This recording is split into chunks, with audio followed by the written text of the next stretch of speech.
94.5, 3WS. On the phone with me is, well, you might know her as Midge on the 70s show. You might have caught her in the movies Beastmaster or Sheena. She was also Julie on Charlie's Angels, but she was also Bond girl Stacey Sutton in the James Bond film View to a Kill. Let's say good morning to Tanya Roberts. Good morning, Tanya. Hey, Johnny. How you doing? I am so... all right, let me start off the interview by telling you and admitting to you I'm a James Bond fanatic. I know you are. Wait a minute. Before you say anything, can I say one thing? Didn't you name your son after Ian Fleming? I did. I did. I'm that you kind of guy. are a big James Bond fan. So, being a Bond girl, once a Bond girl, always a Bond girl, right? You got it. Do you have any strange stories of coming across a Bond fanatic that you could share with us? God. Oh, wow. A fanatic that I can share with you. I'm trying to think. I normally run into them at signings, and they're just so flabbergasted they can't talk. And then they always ask me how many other Bond women I met. And all right, so let me, and on behalf of all the Bond fanatics, how many? Actually, I met almost all of them when we did a shooting for Vanity Fair, and just about every one of them was there, including Ursula Andress, believe it or not.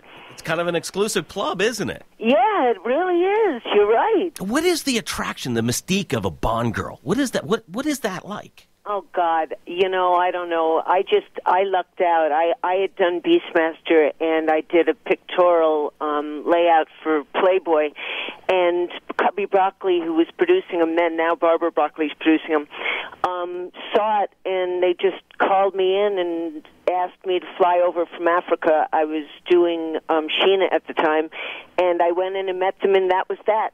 Wow. So it wasn't any major audition or anything like that. It was easy from that standpoint. Now, what are the perks of being a Bond girl?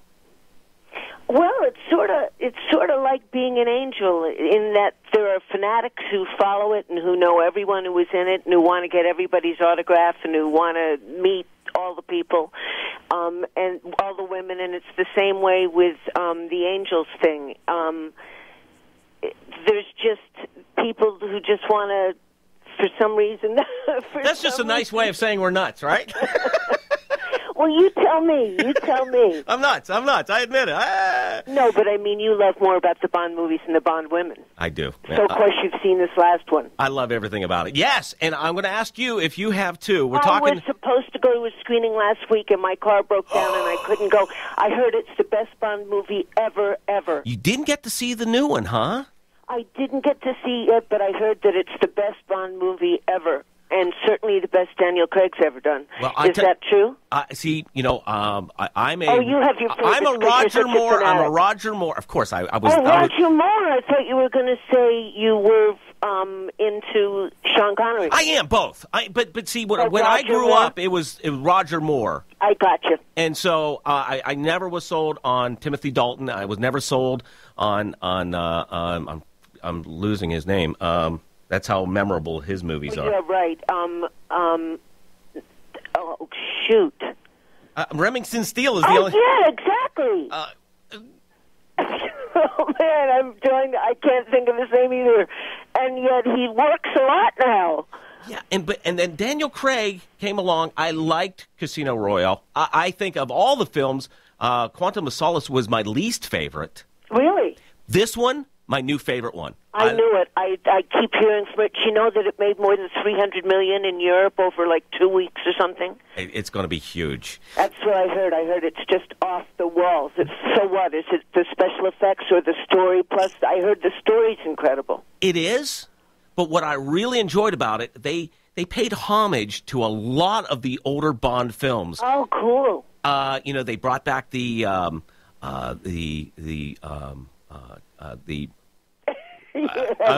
stunned here. The car, the classic car, the Aston Martin. Oh yeah.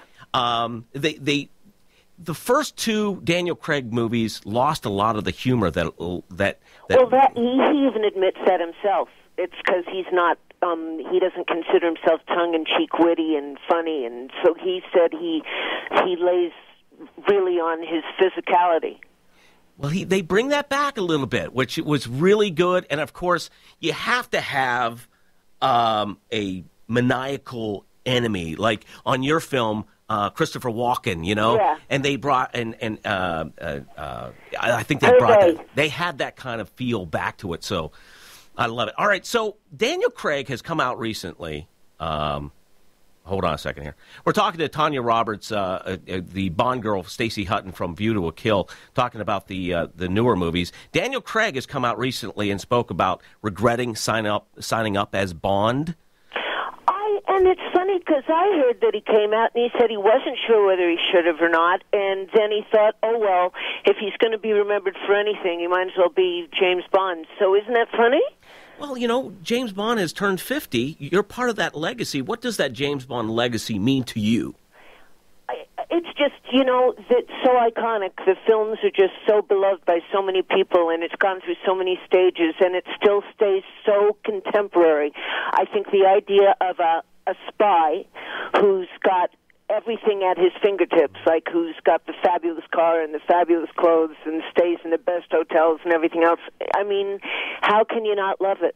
It's like excess upon excess upon, beautiful, the most outrageous. How are the locations, by the way, in the new film? They must be off the walls. Fabulous. And what I really like, they have a little twist at the end. Oh, really? A little twist at the end that I didn't see coming. Oh, really? Yes. Really? That's interesting. So if there's any Bond fanatics out there that has not seen the movie, hopefully that will get you in the theaters because the legacy. But now they're putting together the Bond 50. You can get all 22 films that aren't in a theater.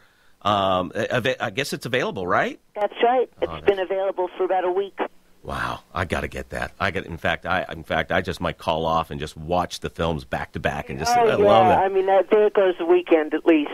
A couple of weekends. And you also are involved with Vegas tourism, is that right? That's right, with Resort Stay in Las Vegas, and they're offering your listeners 3 days and 2 nights in Las Vegas right now, and it won't cost them a dime, nothing. It's completely complimentary, which means somebody else pays for it, right? And they're even going to throw in some free show tickets.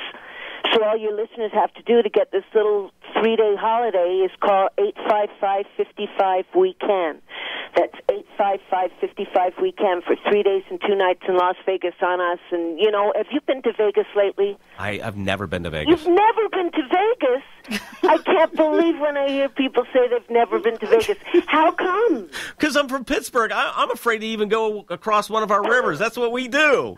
That's so weird. I can't. You've got to come. You've got to come. You've just got to come just for the spectacular of it. But aside from that, all the shows, I have seen everybody. I've seen Elton John. I've seen the Stones. I've seen Bette Midler, Cher, and whoever you can think of. All the shows, all the Cirque du Soleil shows, all the other shows that come over there, like Phantom of the Opera, and just everything. Wow, it's just amazing. It's amazing, and all the restaurants that you wouldn't believe the restaurants. The Hotel Caesar's Palace. I know you've heard of it. Right, sure. They just opened a $17 million restaurant buffet. $17 million. That's how much it costs to put on a show in Vegas. I'm a big guy. I think I could eat $17 million with a buffet. You've got a man. It's from foods from all over the planet. It is the best, the total best, and other hotels are following suit. And you just got it. I can't believe you've never. I spoke to a disc jockey last week who had never been either, and I was in shock because it just seems like, wow, sometime at some point in your life, someone would have invited you, or you would have gone to see someone you really, or a fight even. The greatest fights are at the MGM Grand. Oh, well, I tell you what, I'll make a deal. You go see Skyfall, I'll go to Vegas. You got it. You got it. I totally will. Tanya Roberts, thank you for taking time and talking to us this one. Can I give that number one more time? Yeah, sure, go ahead. All your listeners have to do is call 855-55-WE-CAN. That's 855-55-WE-CAN for 3 days and 2 nights, and man, we all deserve a break. Aside from Skyfall, a 3-hour break or a 2.5-hour break, a 3-day break sounds like just what the doctor ordered, doesn't it? Fabulous. Tanya, thank you so much for calling. Thank you.